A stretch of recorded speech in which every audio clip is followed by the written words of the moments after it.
Right here is the military pay chart for the year of 2025. If you want to know how much you're going to make or how much you could make as a soldier at any given rank, then stick around. The two biggest things that really impacts your pay the most is your time in rank and your time in service. So for those in the E4 Mafia that have been a specialist for 10 plus years now, yes, you're going to be making a little more money than someone who just became an E4. In the military, you get paid on the 1st and the 15th of every single month.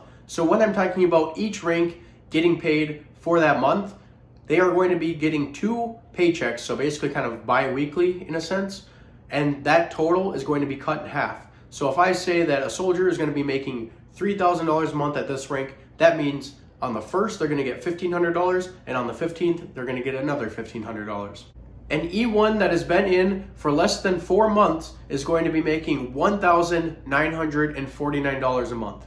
And any E1s that are still around after 4 months and up to less than 2 years are going to be making $2,108 a month. An E2 that has been in for less than 2 years is going to be making $2,363 a month.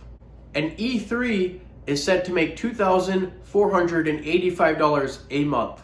I kind of just breeze through E1 through E3 just because typically it only takes about a year of service to reach that E3 rank. An E4 with 2 years of service is going to be making $2,893 a month. I'm pretty sure that the biggest pay jump in the military is from E4 to E5. That's what I've always heard. That's what it seems like to me.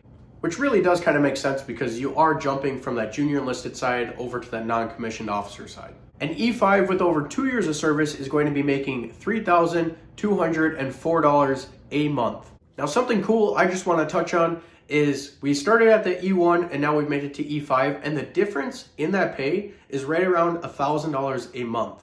And that's why the military encourages soldiers to move up throughout the ranks, because they're going to make more money. However, you shouldn't just go for promotions as quickly as possible just because you're going to be getting paid more. An E6 with over 2 years of service is going to be making $3,606 a month. An E7 is set to be making $4,134 a month. So I have the pay chart pulled up on my tablet here, and it says for an E8, there's nothing until over 8 years of service, and that is $5,450 a month. As for an E9, there's nothing until over 10 years of service, and an E9 is going to be making $6,657 a month. Looking back to where we first started, an E1 is going to be making about $24,000 or $25,000 a year before taxes, versus somebody who's at the rank of E9 that's going to easily be pushing $72,000 a year before taxes, and only with 10 years of service. They'll probably have a lot more by then. Now I'd like to switch over from the enlisted side of things over to the officer ranks. An O1 is set to be making just right around $4,000 a month at $3,998. And if we go over to the enlisted side that we just talked about, that lines them up with about an E6 to an E7 pay rate. So if you are someone that's planning on being an officer, or you currently are an officer, that's good news for you.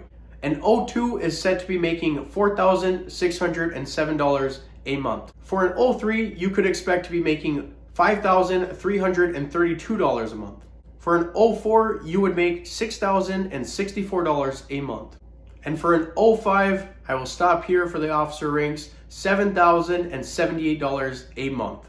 To me, it kind of seems like a no-brainer that if you already have a college degree, you should probably think about going the officer route, just because you're going to be making money and using that degree for something beneficial much quicker, be making a lot more money than you would if you were to go on the enlisted side.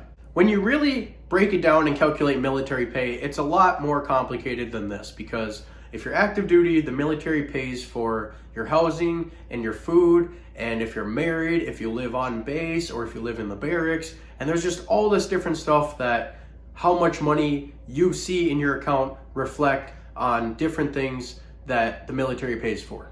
And if you're someone like me that is in the National Guard or even the reserves, or you're just thinking about joining one of those components, you are still paid based upon that pay chart, but obviously that pay is going to be a lot less because you're only giving 2 to 3 days of service a month, and that is your paycheck. Another really good military pay example is I was just promoted to E5 a few months back, which essentially means that pretty much any other E5 in the military should be making more money than me because my time and grade is very, very low and is starting all over again versus everybody else.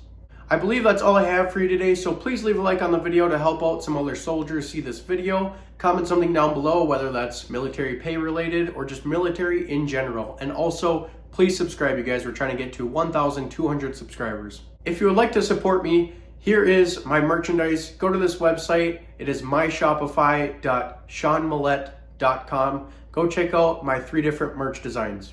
Hey, thanks for making it to the end of the video. If you'd like to watch one video of mine, you can click right about here. If you'd like to subscribe to the channel, you can click right about here.